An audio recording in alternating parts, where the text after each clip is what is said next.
हजरत किस लिए अल्लाह रब्बुल इज्जत ने हमारे जिस्म में सबसे बेहतरीन आग है, अल्लाह ने आग दिया तो ये नहीं कहा मैंने तुम पे एहसान किया है, पैर दिया तो ये नहीं कहा मैंने तुम पर एहसान किया है, मुंह दिया तो मैंने अल्लाह ने ये नहीं कहा मैंने तुम पर एहसान किया है।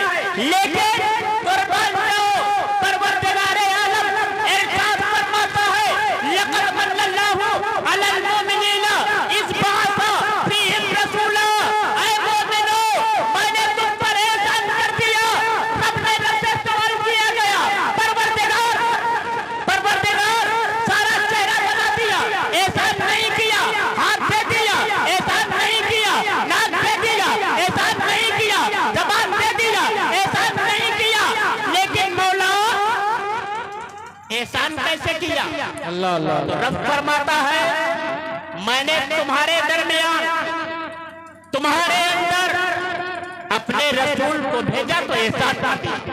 माशाअल्लाह माशाअल्लाह। तुम्हारे अंदर रसूल को भेजा तो एहसान कर दिया। कौन रसूल? वो रसूल आओ मैं तुम्हें लेके चलता हूँ, मक्के की गलियों को लेके चलता हूँ।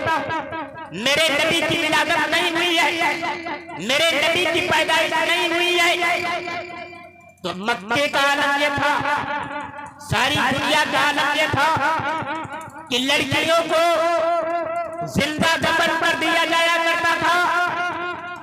औरतें जब बेवा हो जाती थी तो उनको उन्हीं की लाश से लिटा दिया जाता था और लोग कहते थे ये वो औरत मनहूस है जिसके जीते जी इसने अपने जौहर को मार डाला।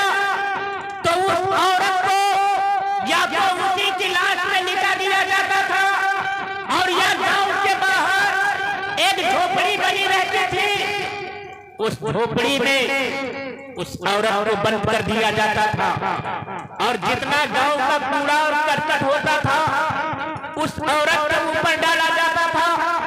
बेवाओं का कोई वजूद नहीं था, लड़कियों का कोई वजूद नहीं था, जिंदा दफन कर दी जाती थी, लड़कियों को मारा जाता था।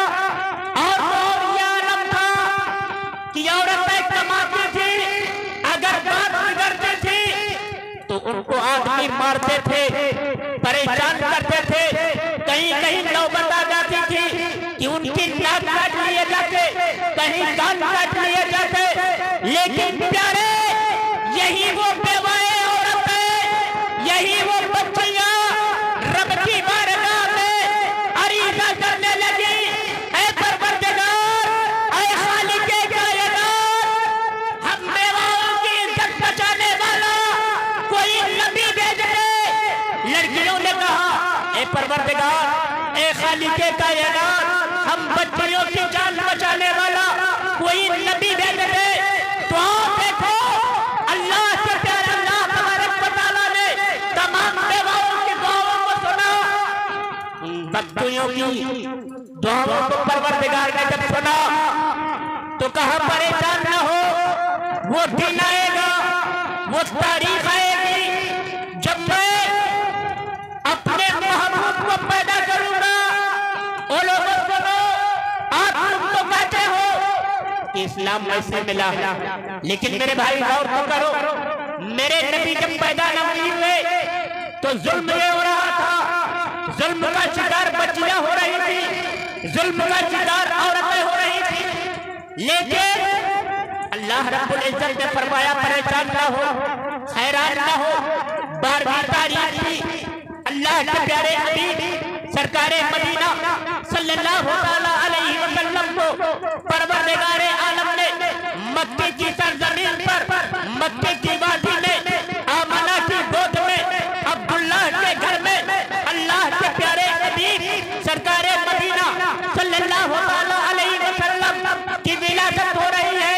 हजरत अब्दुल मुत्तलिब फरमाते हैं मैं खाने काबे की तरफ था, खाने काबे की तरफ जा रहा था तो हजरत अब्दुल मुत्तलिब फरमाते हैं मेरी समझ में ये नहीं आया काबा मेरी तरफ जा रहा है या मैं काबे की तरफ जा रहा हूँ।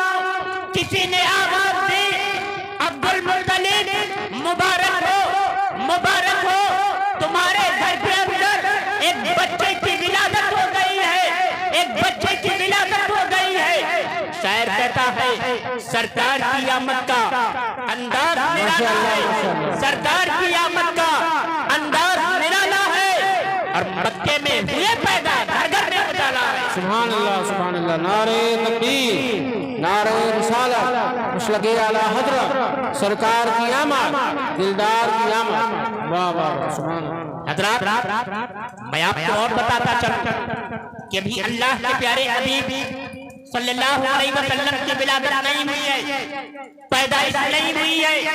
अल्लाह के हबीब सल्लल्लाहु अलैहि वसल्लम की पैदाइश से कुछ दिन पहले अब्रहा बादशाह आ गया और खाने काबा को ढाने की गरज से उम्मती की सरजमीन पर आया, मक्के की वादी पे आया, अपना पड़ाव डाल देता है और कहता है आज मैं खाने काबा को ढा दूंगा, मैं खाने काबा को गिरा दूंगा। हजरत अब्दुल मुत्तलिब हजरत आमना को लेती है और लेने के बाद में खाने काबा की तरफ जाते हैं और कहते हैं ऐ परवरदिगार, जिसकी तूने बशारत दिया था वो नबी आने वाला है, वो खातिमुल अंबिया आने वाला है, दोनों जहान का ताजदार आने वाला है। तो ऐ परवरदिगार, मैं इसी नबी के सदक़े में तुझसे दुआ मांग रहा हूँ कि ऐ परवरदिगार, खाने काबा की इज्जत को बचा ले, खाने काबा की इज्जत को बचा ले। अल्लाह के हबीब सल्लल्लाहु अलैहि वसल्लम के सदक़े में दुआ मांगी जा रही है कि ऐ परवरदिगार, खाने काबा को बचा ले। लेकिन मेरे प्यारे, आओ मैं तुम्हें बताऊं, अल्लाह तबारक व तआला कुरान पाक में इरशाद फरमाता है लक़द मन्नल्लाहु अलल मुमिनीना इज़ बअसा फ़ीहिम रसूला, हमने मोमिनों पर बहुत बड़ा एहसान किया ताकि तुम्हारे अंदर, तुम्हारे दरमियान अपना महबूब भेजा। परवरदिगार आलम खल्लाक़े कायनात की बारगाह में दुआ है कि मौला बोलने में जो गलतियां हुई हो, मौला अपने हबीब के सदक़े में उन गलतियों को माफ फरमाए। तौबा इस्तग़फ़ार, अस्तग़फ़िरुल्लाह रब्बी मिन कुल्ली ज़ंबिन व अतूबु इलैहि व मा अलैना इल्लल बलाग। अस्सलामु अलैकुम।